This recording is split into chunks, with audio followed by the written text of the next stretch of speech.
Alright, well, rest sitting down. Sit down if you have been watching an entire season on weekend. Oh, sit down or If you have, sit down. Okay, stand up if you ever won a contest or a competition. Competition. Okay. Sit down if you have ever tried to eat food you could not pronounce. I thought hors d'oeuvres were horse for a long time. Okay, stand up if you've ever waved back at someone who wasn't waving at you. I literally did. Yeah. Sit down if you have ever met someone famous. Yeah. Okay, and stand up if you can play a musical instrument. Okay. You're a liar, so. Sit down if you've ever sent a text to the wrong person and regretted it instantly. Yeah. Stand up if you've ever danced like no one was watching and realized they were. Okay, so I'm just going to leave that there until I finish my story. Okay. My name is Jennifer Johnson. My recovery date is November 28, 2023. Soon I will have 2 years sober and I'm finally ready to share my story. My recovery journey has been a hard one. It has left me rediscovering who I am beneath the pain, the struggle, and the setbacks, and finding beauty in the broken parts. Recovery is a promise I've made to myself, and as much as I hate public speaking, I am here to share my story with you, to help show others that healing isn't linear. It's messy, slow, full of doubt and discomfort, but it is also full of growth, resilience, and unexpected beauty. So as I share my story, I want to warn you ahead of time. If there's anything I might say that may trigger you, you can step out at any time. I guess to finally understand my story, I must start from the beginning. I was born November 1st, 1981. My mother was 18 when she found out she was pregnant. My biological father disappeared.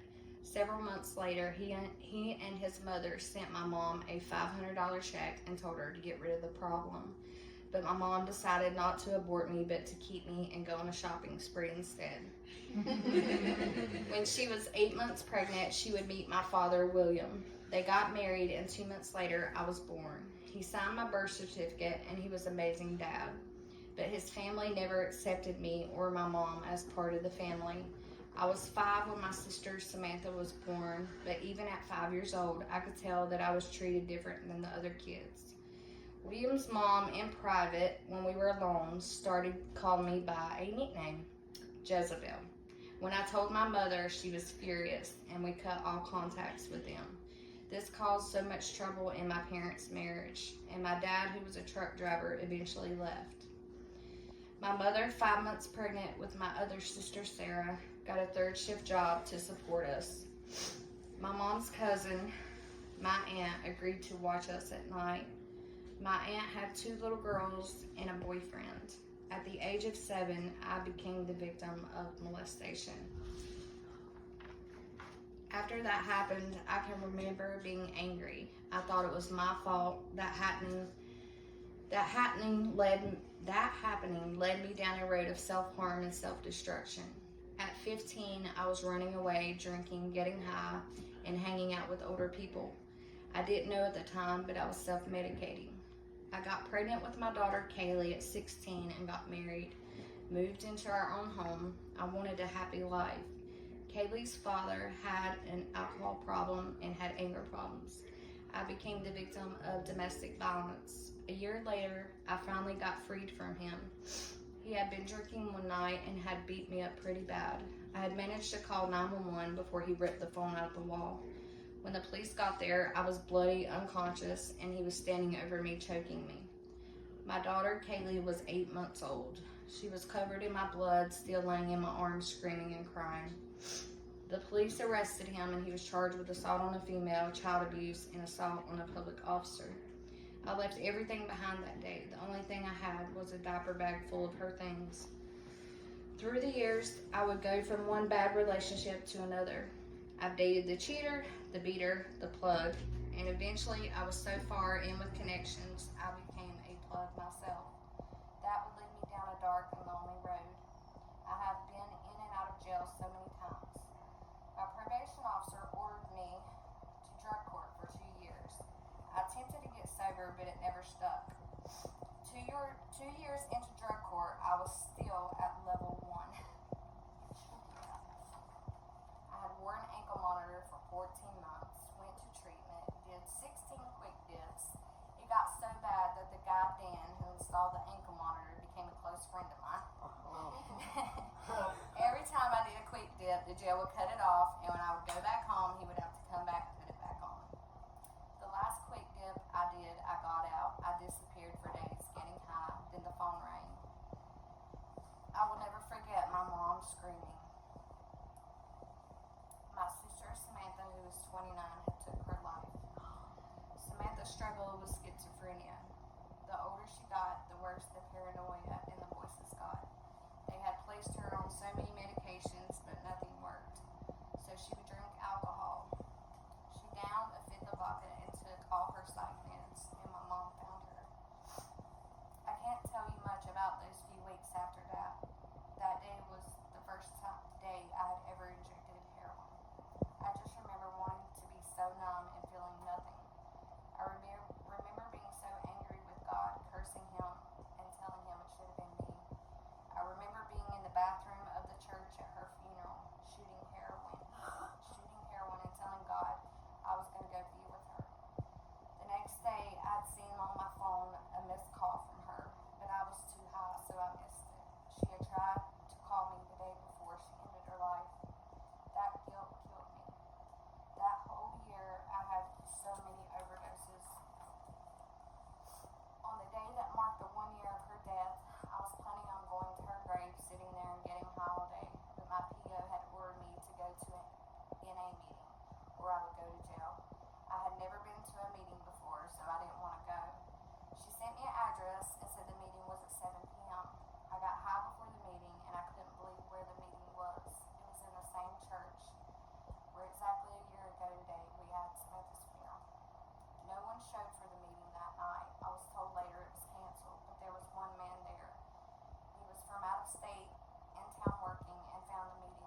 jaw, ribs, sternum, broken collarbone, head trauma, and internal bleeding.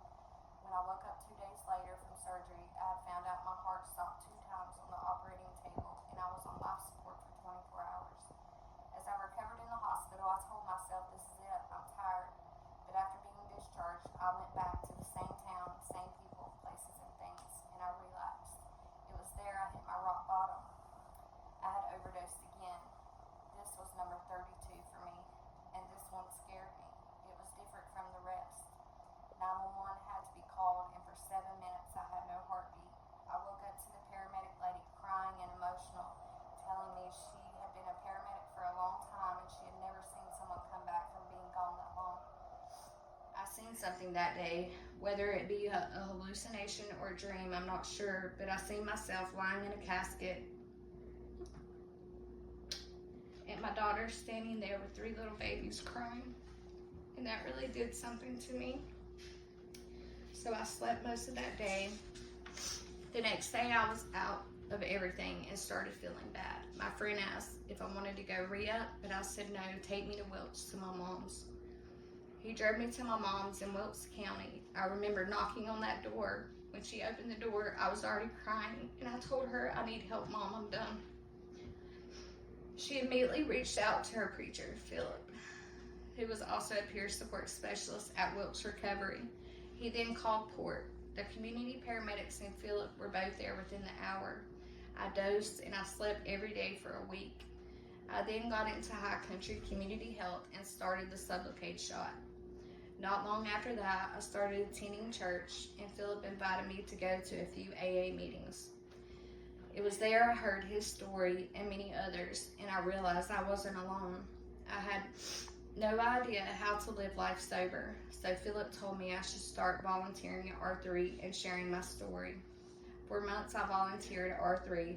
I learned everything I could and worked really hard. That's when I found my purpose in life.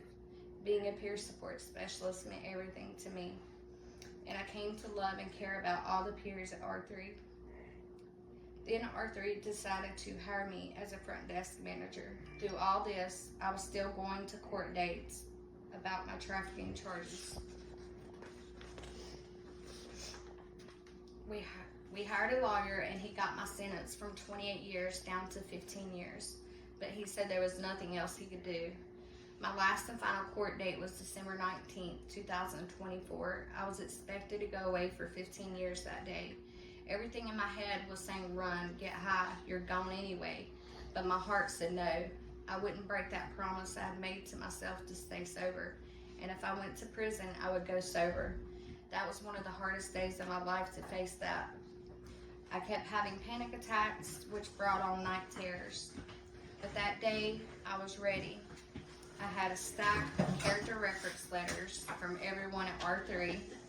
Pictures of all the help I had did with our local homeless. I had certificates of all the NAMI trainings I had taken, and I had put it all in God's hands that day, and I felt at peace.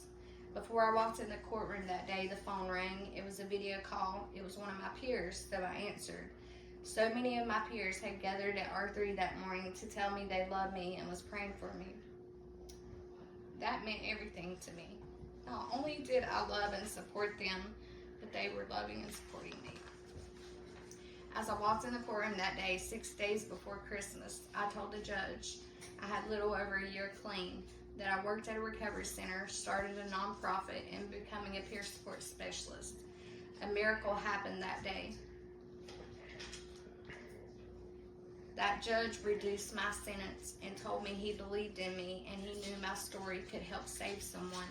He told me I held the keys to the jail. Whether I went in or out was up to me. He gave me 3 months ankle monitor task, 150 community service hours to complete in 3 months. Fines, probation, random drug screens every 2 weeks, no new charges or violations, or I go away, no questions asked, 15 years.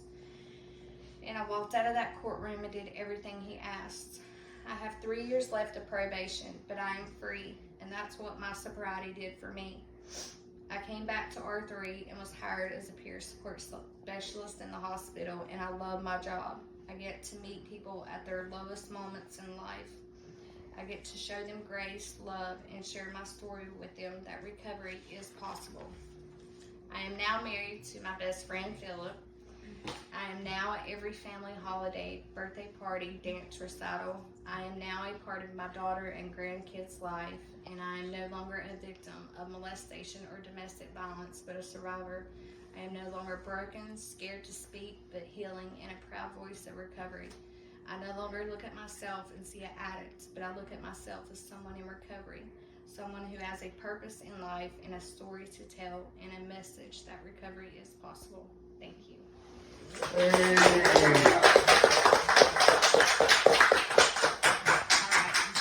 would like to video it. Do I just push the... There it goes. Okay, so the videos might be a little mixed up, but...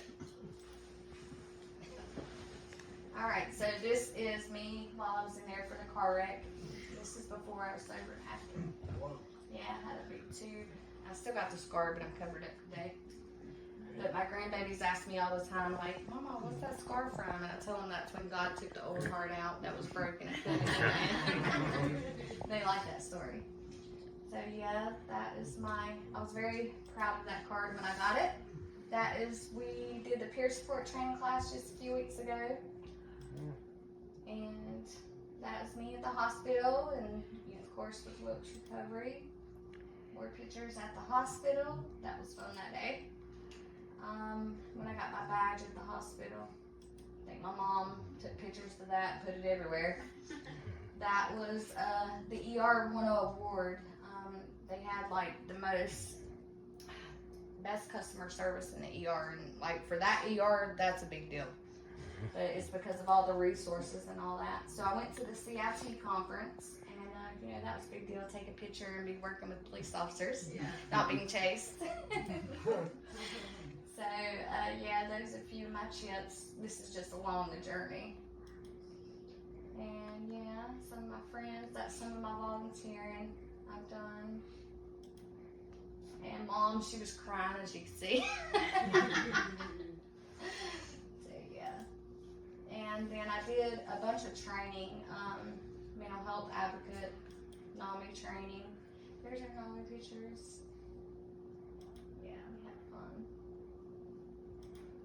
Alright, and that is just some of the more volunteering that I've done since I've been sober. And that is my grandbabies. And you feel it. Yeah. And that is what, recovery has given me. That is a picture of Shay up there. And I don't have a picture of Sam, but yeah. You did a good job. Yeah, so that's it.